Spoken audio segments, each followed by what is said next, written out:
Hello, friends. Cindy Silva here with Michael Gelb on the Metaphysical Wisdom podcast. Michael is the author of How to Think Like Da Vinci, Leonardo da Vinci.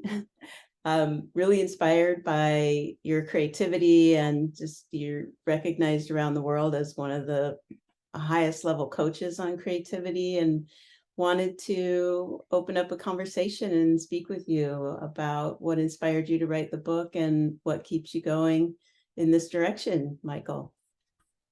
Cool. Well, delighted to be with you. Thanks very much.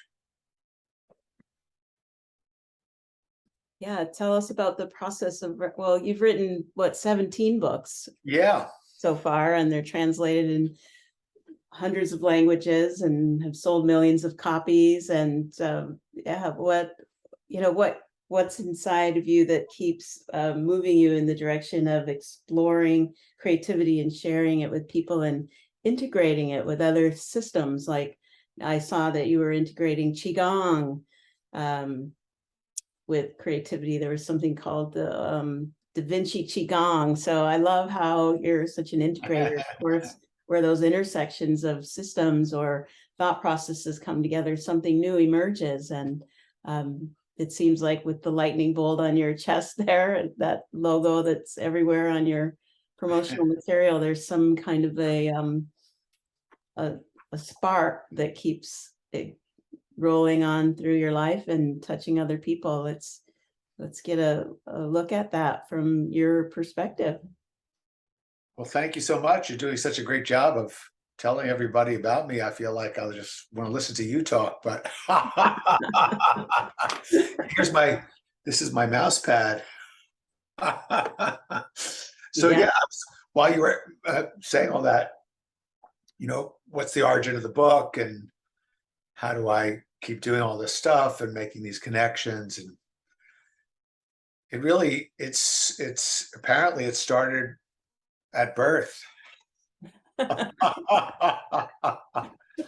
My mother, who's 91, says that when I was born, she said there was just so much energy, it was overwhelming to her. She had no idea what to make of this. And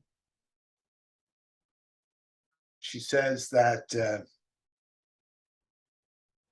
she just knew there was some sort of phenomenon happening. But of course, that didn't fit neatly into standard education. I was expelled from nursery school. Oh, I want to hear that story. And I wasn't very happy in school. I used to think it was way too repressive and not very creative. I would sit there in school thinking there has to be something better than this. And fortunately, I was lucky enough as the years went by, I found wonderful resources, great teachers, and opportunities presented themselves. And I studied with marvelous, inspirational, practical teachers of consciousness and how to optimize the mind and the body. And that's just, so I've never had a real job or a normal career. No high school guidance counselor or college career counselor would ever have said, okay, well, you're going to be a professional juggler, author of books on different subjects, Tai Chi and Qigong teacher. You're going to get paid to lead wine tastings and get corporate leaders to write poetry. You're going to travel around the world and you're going to have lots of fun, inspiring people, and you'll generate tremendous abundance. And after a while, it'll just be completely effortless and natural. So that's it, Oh God.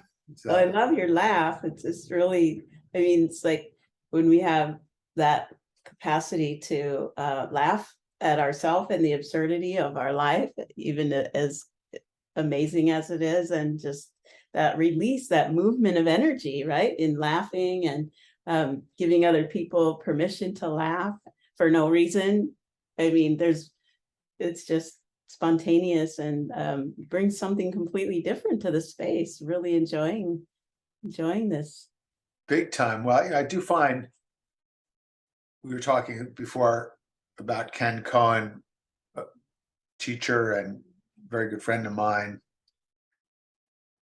And Ken is always, he's a very serious guy, very serious, and profoundly initiated into numerous wisdom traditions and able to speak Chinese perfectly, Lakota, Sioux, just a rare global treasure, but never too far away from a laugh and a smile. Yeah. So I was one of my other favorite Qigong teachers, masters, and dear friends of mine is Robert Peng. Yeah. And I actually introduced Robert and Ken because I created the first Super Chi Summit at Omega Institute. And my idea was to bring great masters together and let people experience this phenomenal, they do this for yoga all the time. I said, why not Qigong? It just wasn't happening. So I said, we'll make it happen. So the very first one, I was in the faculty dining room at Omega with Ken Cohen and Robert Peng. And they were just meeting and having a great conversation in Chinese. But they were kind enough to translate for me. So at one point, Robert says to Ken, your Chinese is so perfect. You're so fluent. I just can't believe you're not Chinese. And then Ken says in Chinese, you mean I'm not Chinese?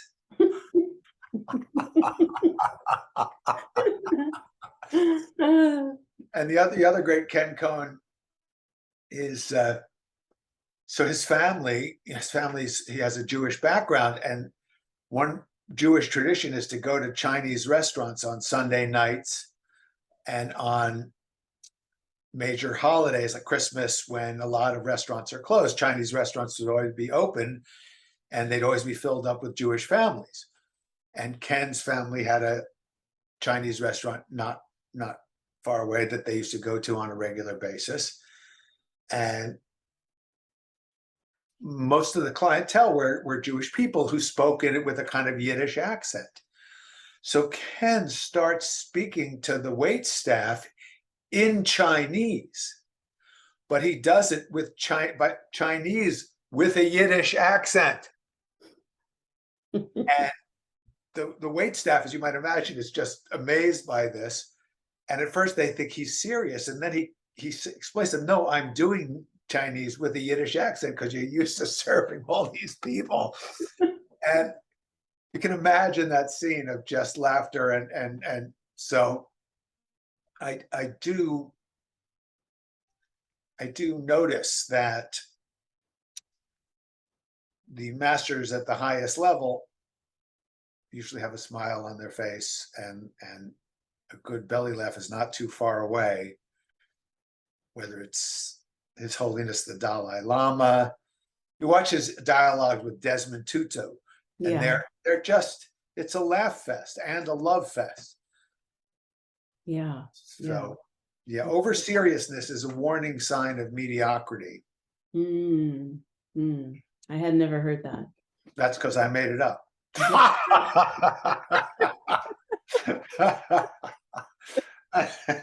Well, I guess we have to have the borders, the structure, right, of the river, the two banks, so we can flow down the middle. Well, yeah, I appreciate that. Like,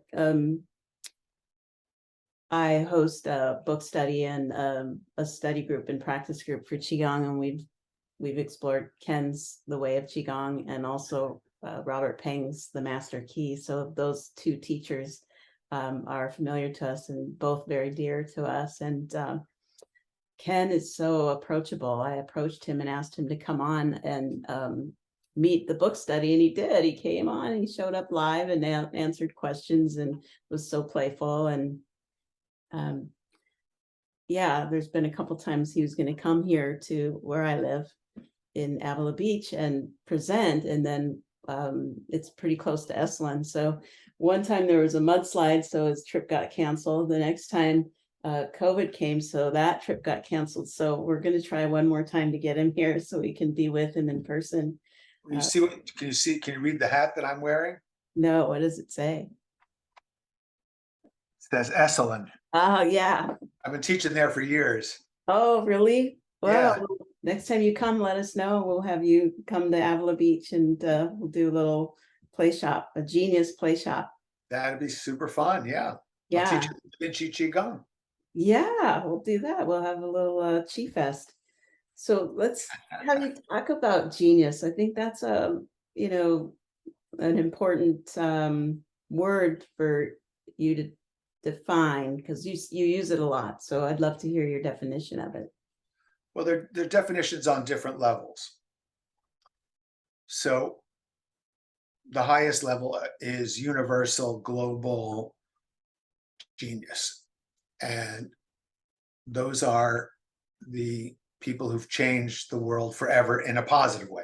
I don't count evil geniuses as geniuses, because if they were real geniuses, they wouldn't be evil. Though there's very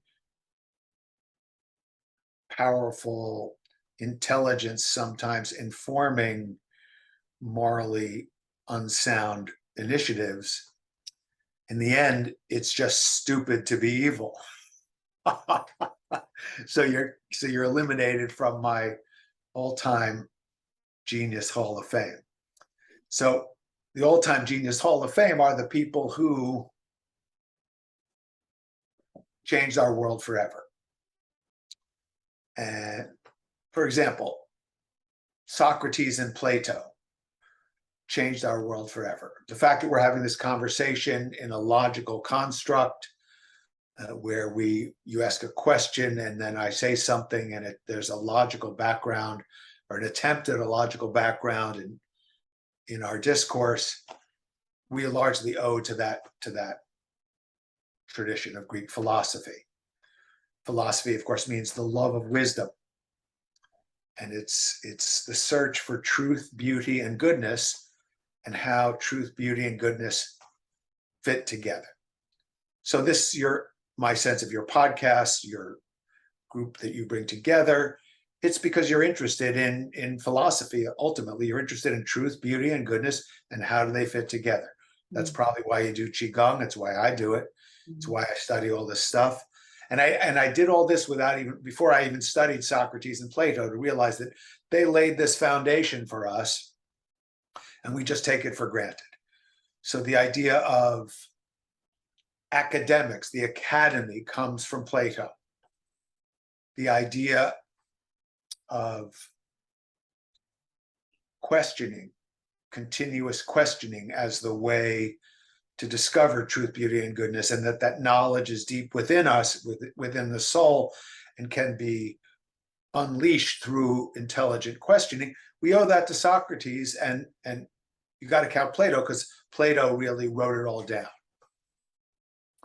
So that's genius. That's genius, because here we are a couple thousand years later, and that's informed all of us, whether we're aware of it or not. So then there's genius in a field, in one field that changes that field forever. So last night, I'm doing this thing this week. Last night, I listened to Beethoven's Fifth Symphony as I fell off to sleep. And it was you can't fall asleep during Beethoven's Fifth Symphony. It's intense. But I'm just on this thing of the night before I listened to Beethoven's Third. Because for years I've loved Beethoven's Ninth and I've listened to it over and over again, but I said, I really ought to listen to the other Beethoven symphonies and then all of his works. And I thought, well, I'll just do it every night before I go to sleep. And it's amazing how influential that was to all other music, and to how we it's I almost don't even have the words yet because I'm still taking it in. But I invite, and if you want to talk about chi, wow, Mm. unbelievable. So Beethoven's a genius, Mozart's a genius, Ella Fitzgerald's a genius. So's Count Basie, so's Glenn Miller, because these are people who change their field in ways that influence us now in positive ways. Mm.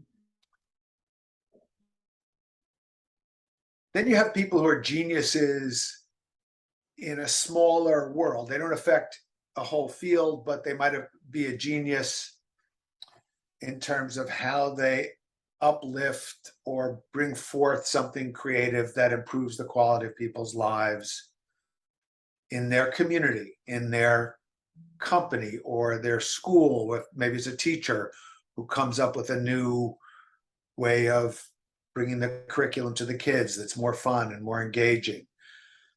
So then there's just the everyday genius where you're accessing the creative to make a life that is more true, beautiful, and good for your community, for the people around you.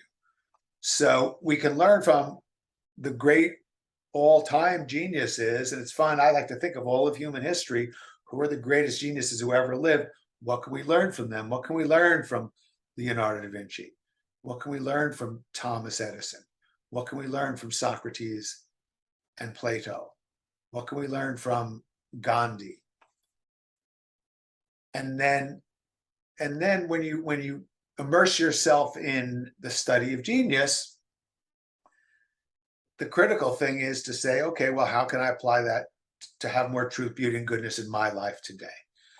So I'm always looking at what are the practices. My clients are mostly people who work in big companies, actually a lot of small companies too, some startups and some nonprofits and even some government institutions. And they're all looking, how can I be more creative? How can I manage all the stresses, all the craziness, all the pressures of my life?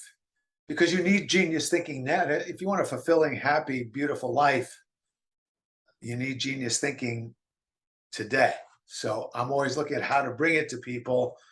What are the practices? What are the metaphors? What are the ways that people can live lives that are truer, more beautiful, and more authentically good? Mm. Yeah, it's a noble vision and pursuit. I appreciate that you're making that available through your unique perspective, right? Because there's, yeah, a lot of different perspectives, right? It's all perspective. I had a teacher once who said, perspective isn't everything, it's the only thing. So we can all each share our perspective, right? And influence each other and be influenced by, because I feel like it's one genius, if you will, or one consciousness having an experience of itself through these different forms, meeting itself in different forms with different perspectives.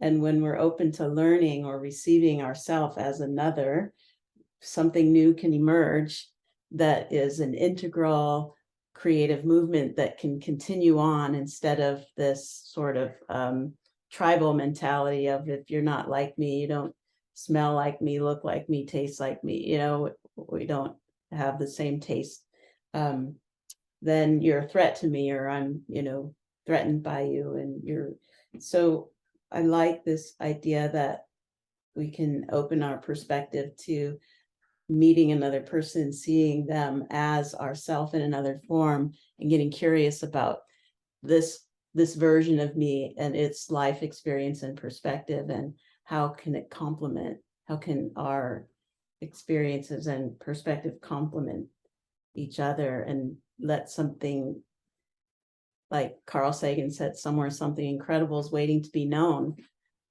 And can we be that form through which consciousness allows something new and incredible to be known? Yes. Yes. and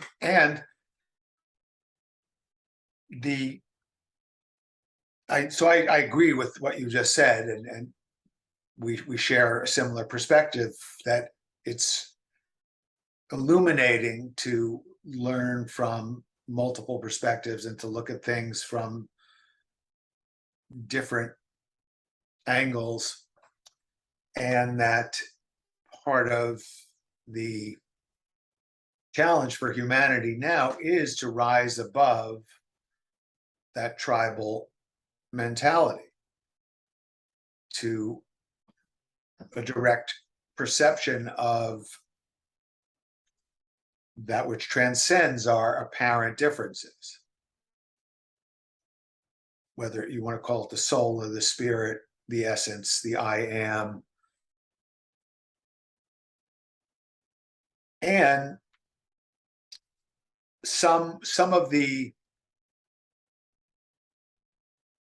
crystals that are reflecting the one universal consciousness are more polished and clearer and less polluted than others. So it's not just that it's all, every perspective is therefore valid. And no, there's a lot of nonsense and rubbish and delusion being foisted upon us from many different directions. Mm-hmm. So how do you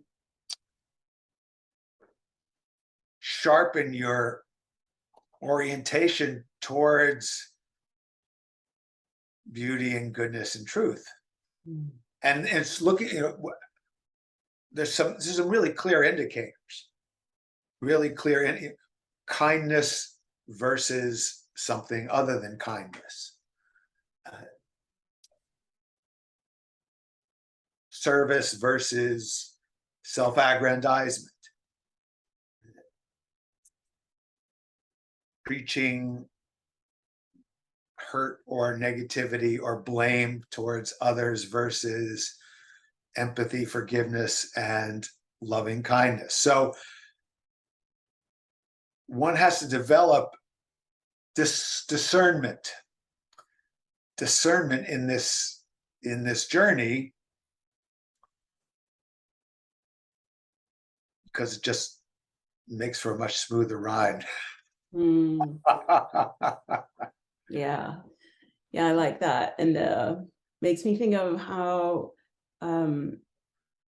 yeah, a lot of the conditioning, in our culture is to become something, right? To look out at the external world, at the reflection that we're receiving, and then identify with that projection and try to I don't know, overcome it or something. I feel like more now my perspective is on that. It's more about looking for what I'm not and eliminating that versus trying to become something, right? Because Lovely, yes. Amen, sister. Yeah.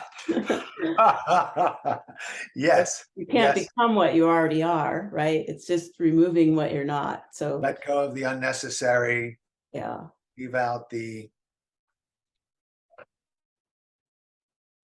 that which is not essential. So Yeah. and this is, but again, this is the part of the genius of the Tai Chi Qigong tradition. Mm-hmm. It's non-doing. Mm-hmm. It's A non-doing, undoing. I mean, today it turned out to be a surprisingly sunny, warm day today. It started out cloudy and there was rain, and then there's a tension between this, was the sun going to come out between the clouds? And then all of a sudden, as I went for my walk earlier today, the sun started to come out and it was so bright. I didn't have my hat on at the time, and I had a sweatshirt on. I took off my sweatshirt and I made it into a turban. And I was walking along, and there's a place, I walk on this path near our home, and there's a pond, and the blue heron was there. There's a blue heron who just hangs out here, and he was standing there, the way they stand. So I said, "Oh, cool! I'm going to do my standing practice." right here with the blue heron, and I'm going to stand for as long as he does. I won't move until he moves, which could have gotten me, it could have been long. So, and so, what is standing practice? I'm standing there doing nothing. I was thinking, what if one of my neighbors sees me if they're walking by the path? Like, what is that guy doing? Nothing. I wasn't doing anything. Just standing there. What a profound, intense practice. Because it was just about, wow, here's all this unnecessary stuff that's happening while I'm standing here. Why are my legs burning? I was in a really pretty low stance. There's like, well, that's fascinating. And what can I let go of here? Because I don't think that heron's working too hard. He looks, pretty. Why can't I be like that? Yeah. So it's just not. It's this fabulous exercise in non-doing. And I was at a friend of mine has this private retreat center devoted to Tai Chi and Qigong. And one of his friends happens to be staying there at the moment. And it's a friend of his who was 2 years his senior at their Kung Fu school 35 years ago. So these guys are long-term practitioners, really serious. And I happened to be there the other day, and I just was with my friend's senior, not really his teacher, but his senior student brother, Kung Fu brother. And this guy's pretty sophisticated, been practicing for all these years. And we went for a walk. And he's asking me, so of all the practices and all the masters I've met and all of the esoteric things I've learned, what's the one thing I think that is the most important thing in terms of if I could practice one thing every day, what would it be? So, standing.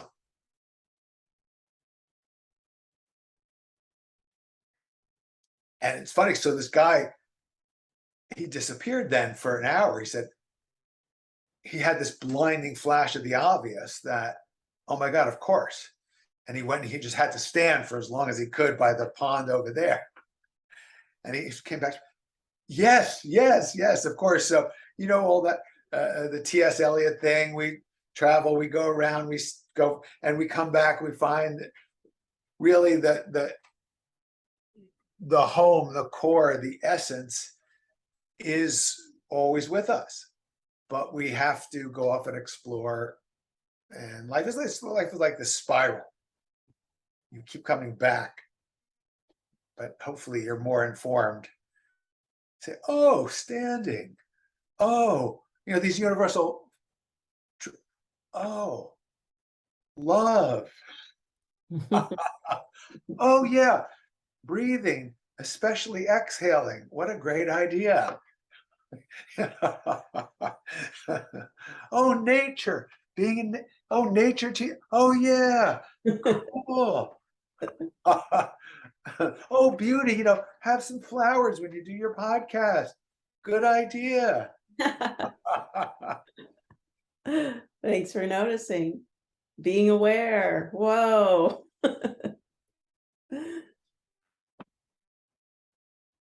Yeah. I know that there's principles in the book, the Leonardo book, How to Think Like Da Vinci, and one of them is well, I like all of them, and just being in nature and noticing the design in this incredible, like, where does this come from, right? Just the curiosity, even for me, about I think the greatest mystery, one of them is, why am I attracted to what I'm attracted to, right? Like we feel an attraction to something, but where is that coming from?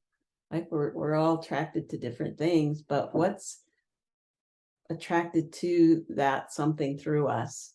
I think that gives us an indication about what we're uniquely designed for when we track and follow the direction of our attraction that's revealing our creativity over time. Yes, and knowing that, and then praying, asking, intending that what we find ourselves attracted to and what we attract be blessed, be illuminating, be informed by love and kindness and caring and goodness versus all the other stuff. Mm-hmm. And these choice points, I was reading this book this morning by a psychic, really brilliant, gifted psychic.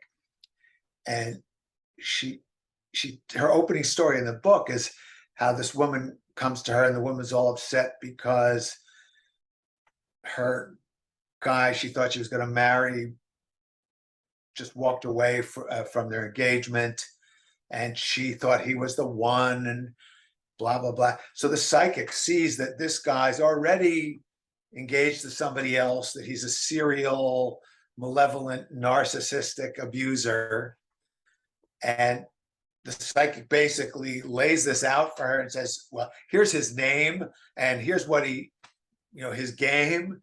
And so you're at this choice point because you have the choice now to let go of this, because this wasn't your true love. This was an attraction that would have led you to years of misery, and you've been blessed to be liberated from this person.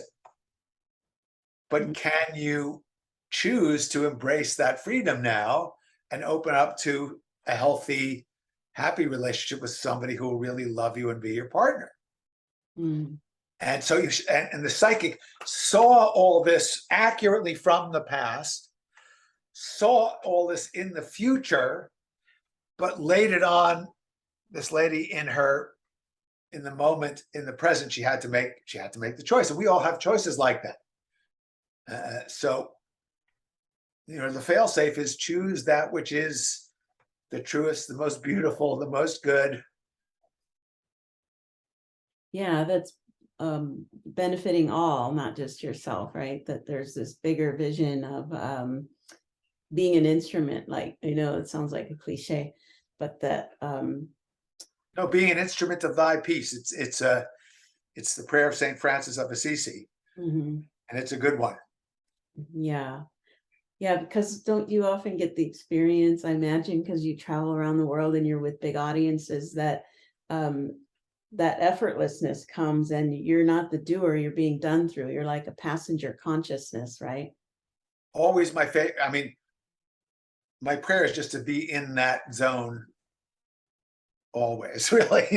Just But you my still struggle have, when I feel like, oh, that's not happening enough, or there aren't, trust me, I have all the same foibles and weaknesses of everybody else, in the sense of my ego often wants things to be different, and I want what I want now, and impatience and blah blah blah.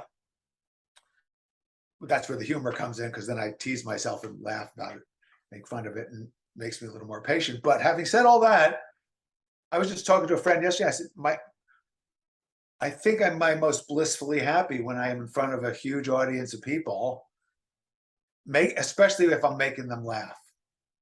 I taught these people from a bank a couple of weeks ago, about 100 people, and I had them cracking up, and I was just thinking, this is so much fun.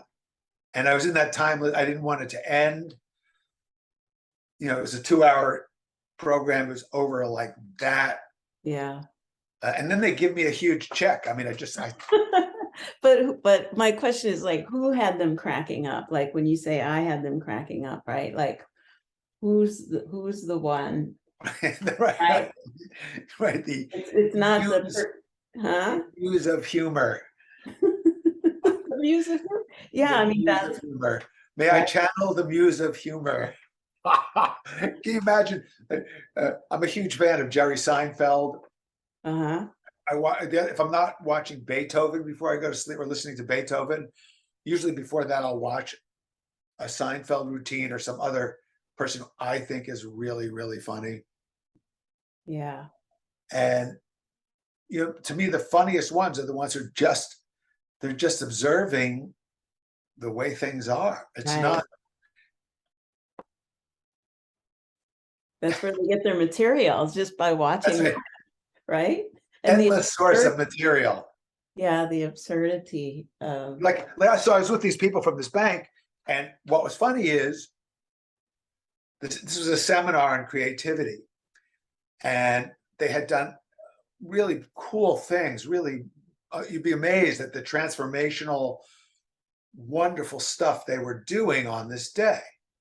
And you could see that there was a lot of effort in making a campus for this bank that had access to nature. They had a wellness center. There was really a lot of effort. On the other hand, I could also intuit that there was a lot of feeling of oppression and regulation and hierarchy, and that they hadn't quite integrated that with their efforts towards wanting to be creative and wanting to do all this cool stuff. So I sensed that, and I made fun of that because it was just true. It was just obviously true. I had to make fun of everything we were doing because I could empathize with the fact that they were still suffering from the fact that they were in this hierarchical system. So if I didn't say something, I would have seemed like a tool of the corporate system colluding with this illusion that, oh, we were all liberated and creative, where no, there's an absurdity here. yeah. Let's just acknowledge this truth. And by acknowledging it, that then we were really bonded and connected. And believe me, I didn't plan that. It was just what was so in the space at that moment while we were interacting. Right, right. I appreciate that. That's good. Yeah, this may be a little overkill, this quote, but it reminds me of that Krishnamurti quote that said, to be well adjusted to an insanely sick society or system is no measure of health or happiness, right? Like we conform because we're part of a herd and it's the daily grind and we don't even question it. We're just unconsciously in our habitual rhythm and flow. And then someone comes in like you with a lightning bolt that has the right question and everybody's like, oh.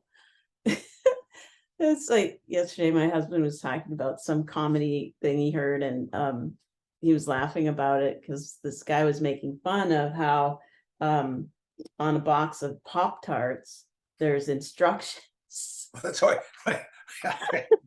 And then the first instruction Must be is, Jim Gaffigan. oh, is it Jim? Yeah. Yeah. Remove from package. Remove from package. He is hilarious. But just, or the things that do not attempt.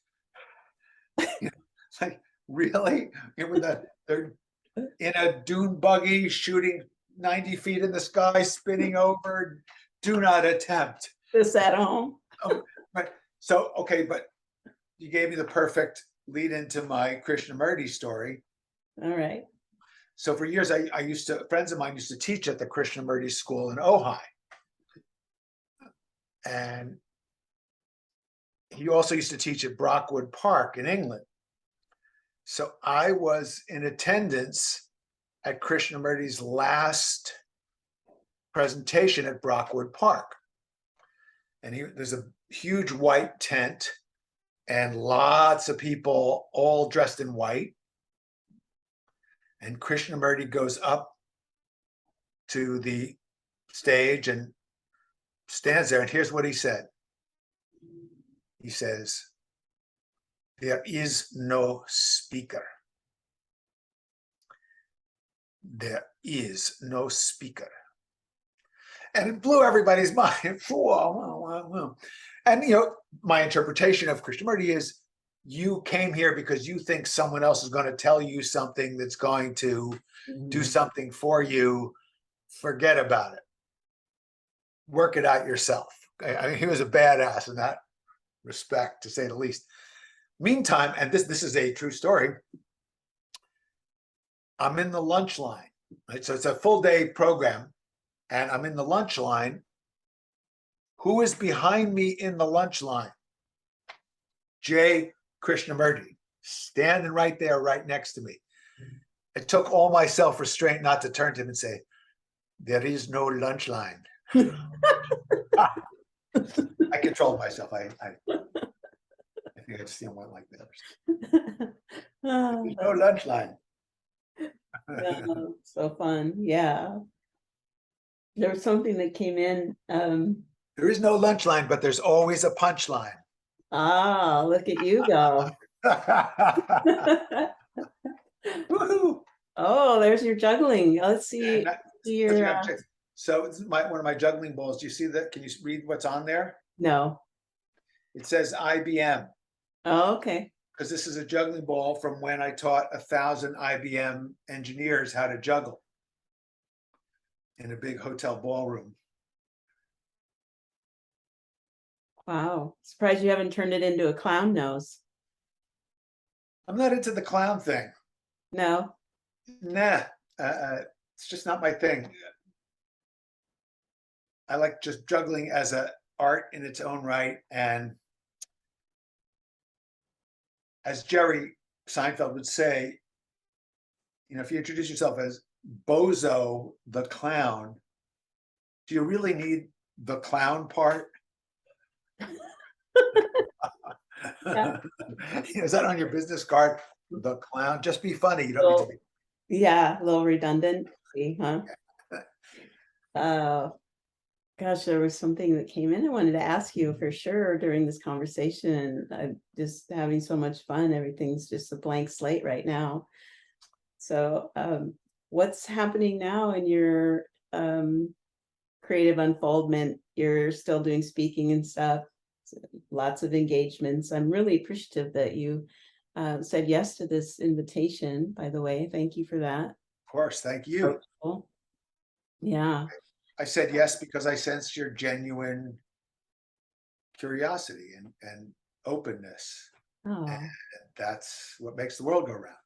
Yeah, yeah. Well, I was inspired to ask you. A friend of mine recommended, and plus I'd read your book, and then I saw your conversation with Ken, and I loved your laughter. Like, you laughed so much in that conversation where you were having that tea, and I saw a different side of Ken. So I realized you're someone who can bring out that playfulness. And I'm all about playful. I think there's a lot of creativity in the playful field, right? The playground. Like, we don't have to, because we've grown up, doesn't mean we can't have our own playground, and we can create a playground wherever we are just by how we show up. Very much so. Very much so. Well, you asked what's going on now, and next year, 2023, is the 25th anniversary of the release of How to Think Like Leonardo da Vinci. And even though I've written 16 other books, it is still the one that people reach out to me about the most from around the world, because Leonardo is a global archetype of human potential. So I just got an inquiry from the United States Postal Service. They just ordered 200 copies of How to Think Like Leonardo da Vinci, and they want to know if I can come speak at one of their events in Phoenix, Arizona, which I would love to do because it's going to happen, especially when it's cold. Here I'm on the East Coast. So yeah, I am called to help spread the gospel of how to think like Leonardo da Vinci. The good news is the message of the book, the practices, the exercises are timeless. Yeah. So I reviewed it myself, and I was talking to the publisher, do we need to do a 25th anniversary new edition? Not really, because the practices, have I learned new things in the 25 years since then? Yeah, but those are in my other books that I've written since then. But How to Think Like Leonardo da Vinci really stands up over time. We've also created a video program, 6.5 hours of very high quality video. That's one of the things that kept me busy during the pandemic. And we're releasing that and launching that. And it's the equivalent of doing a 3-day seminar with me, except you can do it on your device or your screen at home in your own time. So those are the things that I'm most passionate about, is just spreading the gospel of how to think like Leonardo da Vinci, and teaching Qigong, of course, which I love to do, and practicing and learning from the Heron and my other teachers. Yes, yes. So a couple of questions. One, I want to ask about what is Da Vinci Qigong. Here, I want to hear you talk about that. The other is, I know you have a background in the Alexander technique, right?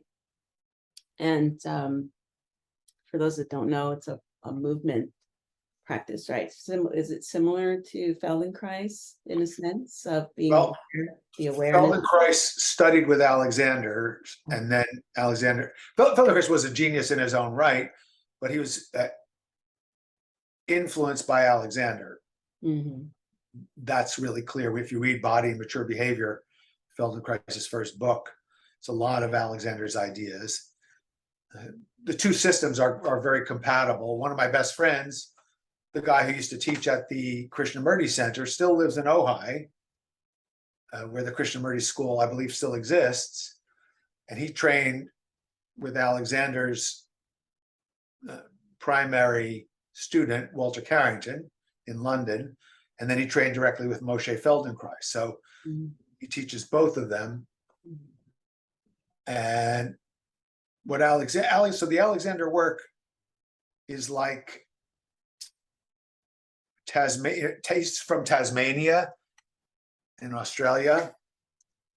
And I call it Tasmanian Qigong, because he figured out, from an entirely different cultural context, trying to solve the problem of how to develop his voice and overcome his laryngitis that he got on stage and develop his stage presence. He figured out the essence of Qigong and has different language about it and different ways of talking about it, but it's Tasmanian Qigong, and it's genius. He transformed the field of body mind awareness profoundly.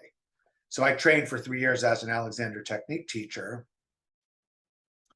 and then I've created a synthesis of the main body, mind, spirit disciplines that I've studied for 45 years: the Alexander technique, Aikido, Tai Chi, and Qigong. So, and a little bit of yoga, but I don't pretend to be able to teach yoga, but I can teach all those other things. And I've created a synthesis of those things. I call body learning, which is also the name of my first book, which is about the Alexander technique.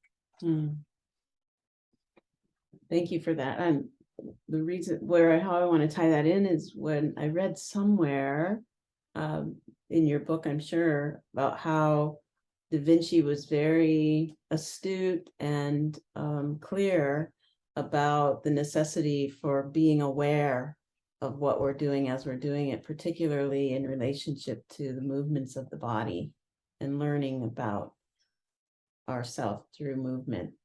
Yes.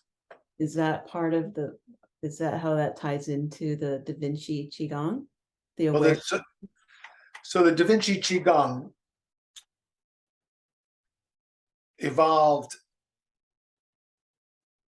when I was writing this book called Creativity on Demand, which is about the relationship between Qi and creativity. That's where this logo came from. I was actually in Costa Rica on a week-long intensive retreat with Robert Payne.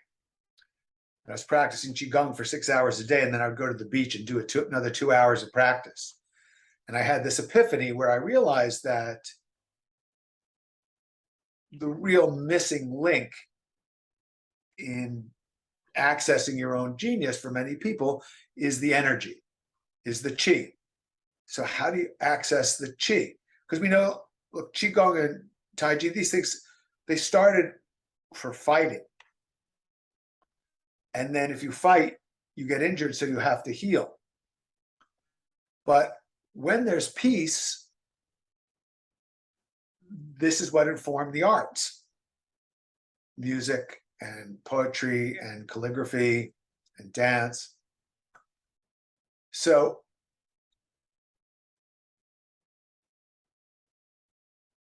I just came up with this simple question: what are the qigong practices that the average person could do in 20 minutes or less to raise their creative baseline?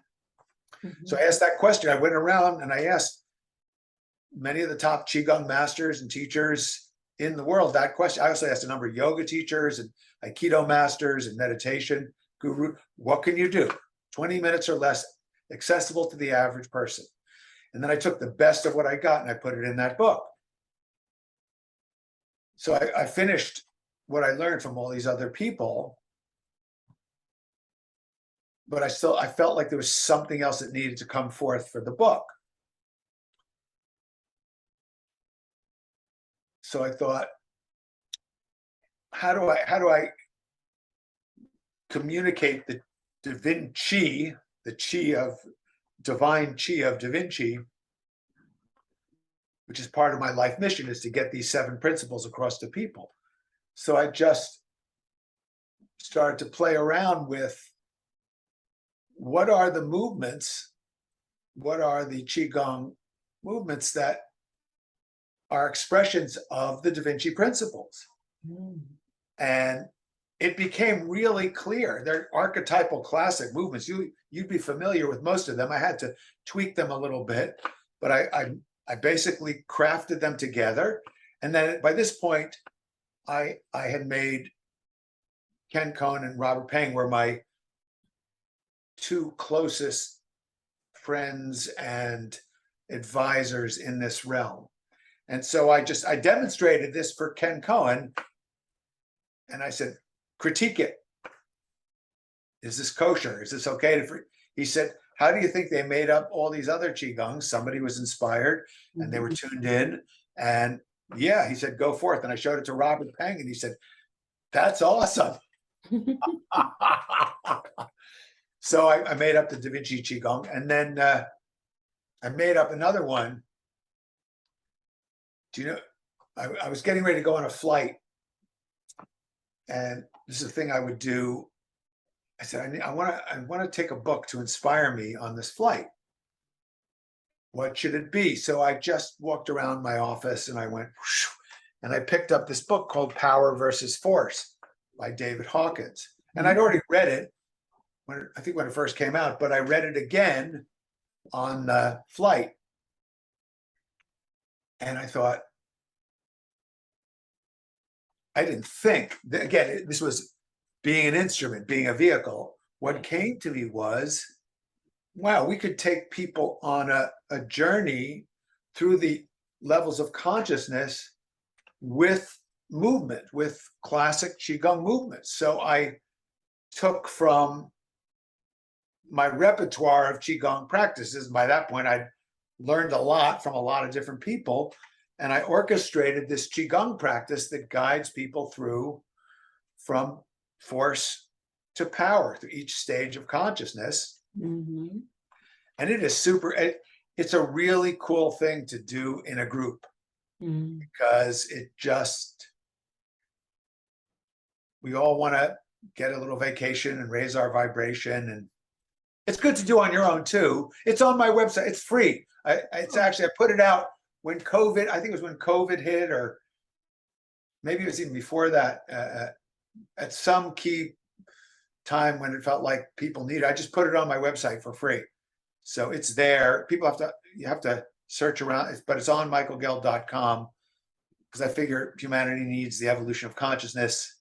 So I put it out there for free for everybody to learn if they want. I'll find it and I'll put it in the description of this Great. presentation. And yeah, thank you for that. Sure. Yeah, I'm inspired too by combining forms and coming up with flows and sequences. And Right. yesterday I woke up and I was feeling just some psychological discomfort and pressure. And I blamed it on the eclipse squaring my natal sun and all that. Yeah. I did a practice of hour of Qigong with about 8 to 10 people on the grass barefoot. And I was a completely different person after that, right? I mean, same person, different kind of like moving through those frequency bands, right? And I heard myself say something during the class that I'd never heard myself say before, or had never made the connection before, but like how we have different time zones across the world, right? Like we have different time zones in us, in that when we're striking a resonance at a certain frequency, our relationship to time is different.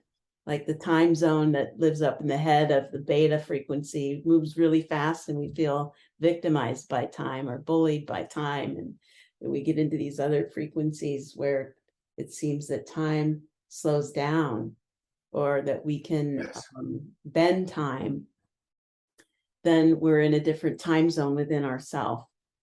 Beautiful, beautiful. Yeah, it was just really exciting to have that come through. And I like what you said about when you were writing this book and you had all these pieces, and then you thought there's something missing, or there's something more. And then you came up with the Da Vinci Qigong. It's like, what is that part of you that said there's something missing? What was there, an intuitive sense, or what is it that gave you that feeling and that sense? It was that there was something in your field wanting to be known, wanting Yes. to be revealed, and you were sensing it in the subtle. And so you had to move into another space of expanding your awareness to include that, right? But there was something telling you you couldn't go forward. It wasn't complete.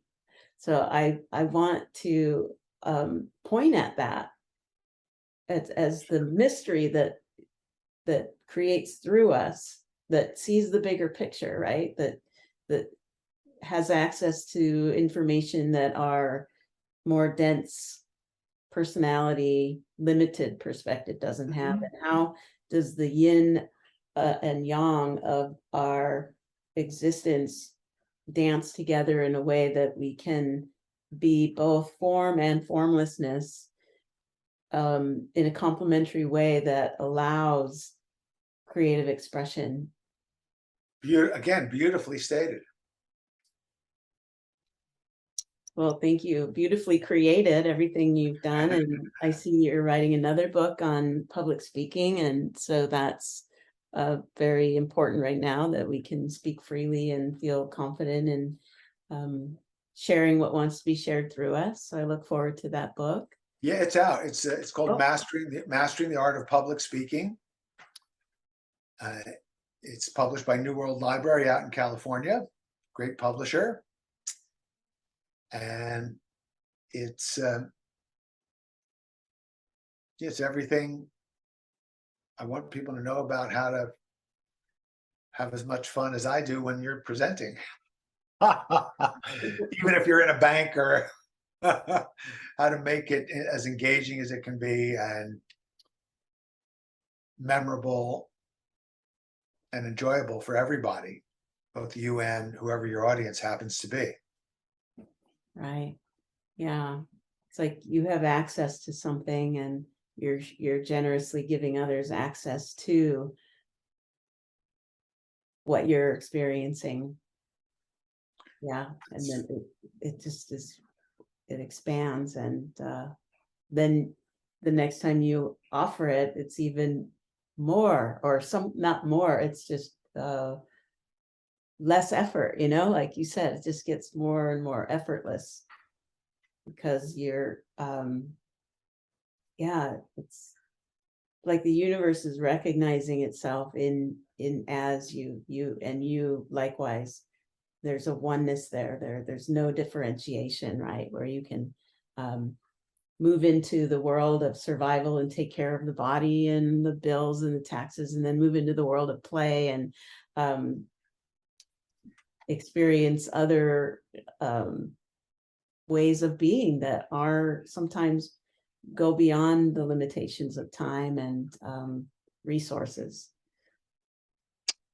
You are such a pleasure to speak with. You're so articulate and clear and tuned in. Your students are really lucky to have you.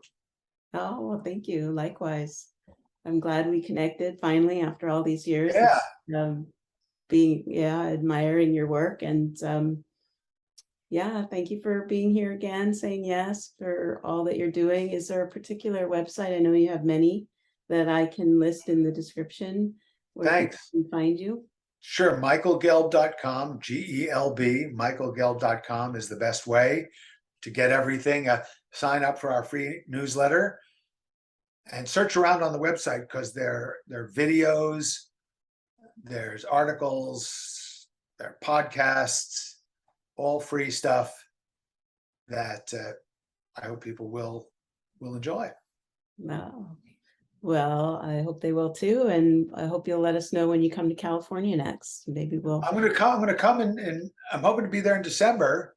So if you want, we can get some people together. We'll do something cool. Yeah. All right. Well, we'll stay in touch about that, Michael. Let's do. All right. Cool. Thank you, everyone, for tuning in. Great fun. Until next time. Bye for now.